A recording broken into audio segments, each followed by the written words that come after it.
Hello guys, तो मैं आ गई हूँ ये स्टोरी लेके when I saw you I fail in love with you का पार्ट 13। और आज का पार्ट मैं थोड़ा सा बड़ा बनाऊंगी, मतलब थोड़ा सा, मतलब जितना मेरा बनता है उससे थोड़ा सा ज़्यादा बस। ठीक है, तो चलिए स्टार्ट करते हैं ये स्टोरी बिना रुके। तो हम लोगों ने जहाँ तक सुना था लंजान कहता है, कौन सा संदेशा, कौन सा पत्र, मुझे समझ नहीं आ रहा है माँ, अच्छे से बताइए ना खुल के। लंजान की माँ कहती है, गुसू क्लैन से आया है और वो भी तुम्हारे लिए। लंजान कहते हैं, अच्छा तो लंजान की माँ बोलती है, तो मैंने और तुम्हारे पापा ने तय किया है तुम वहाँ जाके शिक्षा लोगे, मार्शल आर्ट का प्रैक्टिस करोगे और तुम्हारा कोर को भी स्ट्रांग बनाओगे, समझ गए? और तुम्हारे नालायक दोस्त को भी ले जाना। और मिंजू तो मुंह नीचे करके सैड हुए बैठा हुआ था। तो सैड होके बोलता है, अरे लंजान तू क्या करता है यार, तेरे पीछे मुझे कहाँ जाना पड़ रहा है। मेरी दादी मान गई क्या आंटी? तो लंजान की माँ बोलती, हाँ वो भी मान गई। लंजान कहता है, अच्छा माँ सुनो, चिल्लाओ मत, मैं जा रहा हूँ सोने, मुझे विश्राम करना है। लंजान की माँ बोलती, हाँ बेटा जितना मर्जी आराम कर ले, कल सुबह तुझे निकलना अपने दोस्त के साथ। लंजान और मिंजू एक साथ बोलते, क्या?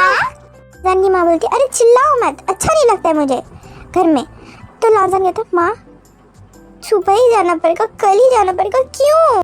लंजान की माँ बोलती है, हाँ बेटा कल ही जाना होगा तुम दोनों को, क्योंकि कल ही गुसू क्लैन में एंट्री हो रहा है सबका, सारे बच्चे उस कल ही एंट्री ले रहे हैं, क्योंकि बाकी दिन गुसू क्लैन का दरवाज़ा बंद रहेगा तुम लोगों के लिए और तुम लोग ना ही बाहर जा पाओगे। लंजान कहते, क्या मतलब हम लोग अगर उस वहाँ पर जाएंगे तो वहाँ का मेन डोर बंद रहेगा, मतलब हम लोग उस क्लैन से बाहर नहीं जा पाएंगे? लंजान की माँ लंजान की गालों में हाथ रख के बोलती है, नहीं बेटा कहीं नहीं जा पाओगे तुम दोनों तब। लंजान कहता है, क्या तब हम लोग कहीं नहीं जा पाएंगे? और उन लोगों के पीछे से एक दादी थी जो मिंजू की दादी थी। मिंजू की दादी उन दोनों लोगों को देख रही थी और वो हंस रही थी। लंजान की माँ कहते, बेटा तुम अपने दोस्त को लेके अभी अपने कमरे में जाओ और फिर अपने कपड़े वपड़े जो भी है तुम्हारे वो सारे एक पोटले में ले लो, ठीक है? कल तो निकलना भी है और फिर सो जाओ। हाँ, लंजान और मिंजू एक साथ कहता है, जी हम लोग करेंगे। ये माँ बोलती, अच्छा बच्चा, दोनों अच्छे बच्चे, जाओ जाके सो जाओ। और वो दोनों जाके अपने कमरे में सो जाते हैं। लंजान की माँ कहती है, अरे बेटा उठ जाओ, जल्दी उठो, घोड़ा गाड़ी भी तैयार है बाहर, तेरे बाबा वेट कर रहे हैं, जल्दी आओ। और वहाँ पर लंजान तो आराम से खराटे लेके सो रहा था और मिंजू उठ गया था। मिंजू अच्छा लड़का था, वो उठ के अपना काम करके सारा खाना जो भी था उसके पोटला में उसने बांध लिया था। मिंजू समझ गया था कि लंजान सो रहा है, तो वो लंजान के रूम में जाता है और लंजान को देखता है वो खराटे लेके सो रहा है। तो लंजान के पास जाता है, उसको शेक करता है, पूरा झंझोड़ता है उसको पूरा। और लंजान तो क्या हो गया, बिल्ली मौत हो गई, कौन मर गया? और मिंजू कहता है, हमें निकलना है। मिंजू कुछ भी करके लंजान को उठाता है, और उठाने के बाद लंजान ऐसा दिख रहा था उसको देख के लग रहा था वो आधी जगा हुआ आधी नींद में, और वो आधी नींद में वो अपना चीज़ें घुसा रहा था। वो ऐसा वैसा भी बहुत सारा चीज़ घुसा रहा था जो उसको खुद नहीं पता है। वो आँख बंद कर रहा है फिर खोल रहा है, आँख बंद कर रहा है खोल रहा है, और फिर वो कुछ भी करके चीज़ें घुसाता है। अंदर घुसा के वो घोड़ा गाड़ी में बैठता है और मिंजू पूछता है, अच्छा तू तब मुझे क्या बोला था, कौन बिल्ली का मौत? लंजान कहता है, कौन सा बिल्ली का मौत, तो कुछ समझ नहीं आ रहा, छोड़ ना, मुझे पता नहीं है। और मिंजू तो बस सोच रहा था कि लंजान का कुछ नहीं हो सकता है। और वहीं पे उसकी मम्मी आती है। माँ आके बोलती है, बेटा तू ये सब खा लेना है, मैंने तुम दोनों के लिए बनाया है। सन नींद में बोलते है, माँ छोड़ दो ना, नींद आ रही है, मुझे नहीं जाना है। पर उसकी माँ बोलती है, बेटा जाना है। और लंजान बोलते नहीं जाना है, और उसकी माँ बोलती जाना है। पीछे में कोई खड़ा हुआ था, वहाँ पर था दादी और लंजान का बाबा। वो लोग तो देख के हंस रहे थे। लंजान की माँ को लंजान का बाबा बोलते, तुम इधर आ जाओ और हमारे बेटे को भी जाने दो, उसको भी लेट हो रहा है। तो लंजान की माँ बोलते, हाँ ये तो ज़रूरी है, जाओ जाओ बेटा भी तुम जाओ। लंजान बोलते नहीं जाना, जोर से बोलता है, क्या मुझे घर से बेदखल कर रहे हो, आप मुझे निकालना चाहते हो, आप ऐसा क्यों कर रहे हो बाबा, मैं आपसे बहुत प्यार करता हूँ, मुझे छोड़ो मत। लंजान का बाबा बोलता है, अरे नहीं बेटा, ऐसा बात नहीं है, पर तुम्हें तो जाना होगा। मिंजू कहता है, अरे अंकल अब जाने दीजिए, मैं इसको लेके जा रहा हूँ। दादी एकदम परेशान हो गई थी लांजान का नौटंकी देख के, तो दादी बोलती है, हाँ बेटा तुम इसको लेके जाओ। वो सफ़र लंबा था, बहुत ज़्यादा ही लंबा। लांजान के लिए तो वो सफ़र बहुत ज़्यादा ही लंबा लग रहा था। उसने कभी सोचा नहीं था कि वो अपने माँ बाबा को छोड़ के एक इतना बड़ा सफ़र में चला जाएगा, अपने माँ बाबा को छोड़ के अकेला रहेगा।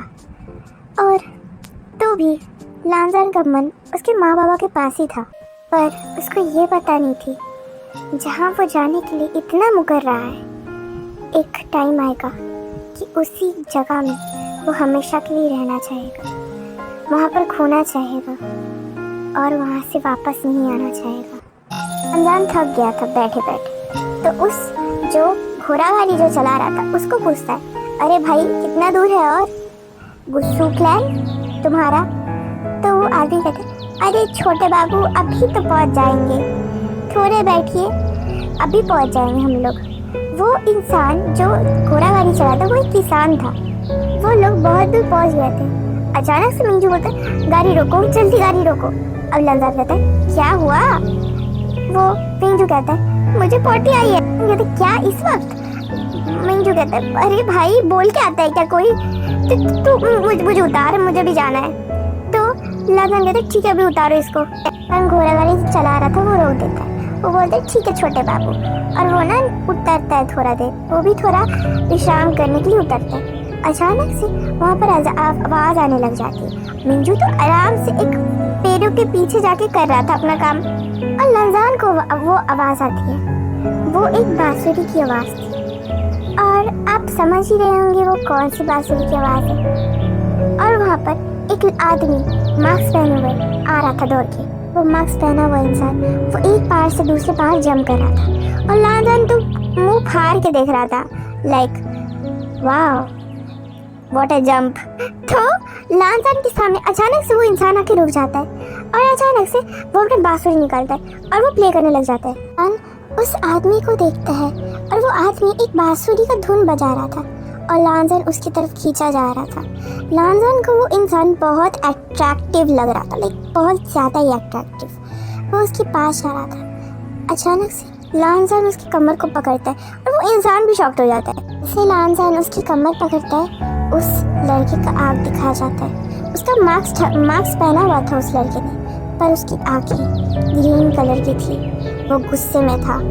वो लांजान को घूर के देखता है, उसके चेहरे को देखता है, पर वो कुछ कर क्यों नहीं पा रहा था। वो अपना हाथ हिलाने का कोशिश कर रहा था, पर वो हिला नहीं पा रहा था। अजीब है।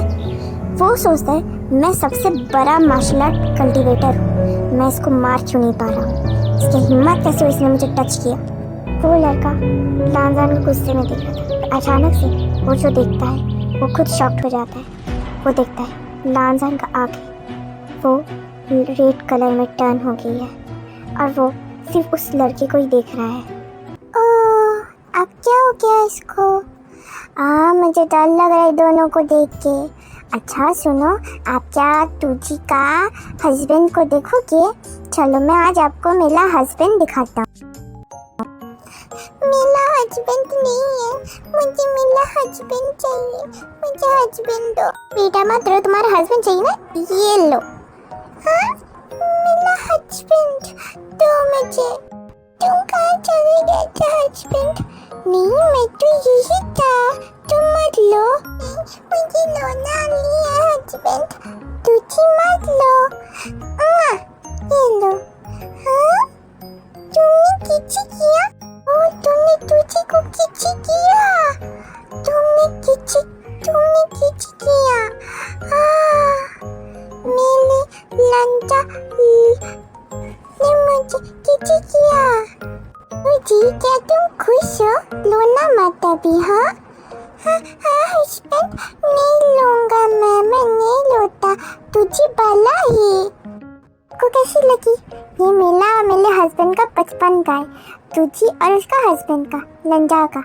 अच्छा सुनो, लाइक शेयर सब्सक्राइब करो अगर अच्छी लगी वीडियो तो। ठीक है गाइस, बाय बाय गाइस।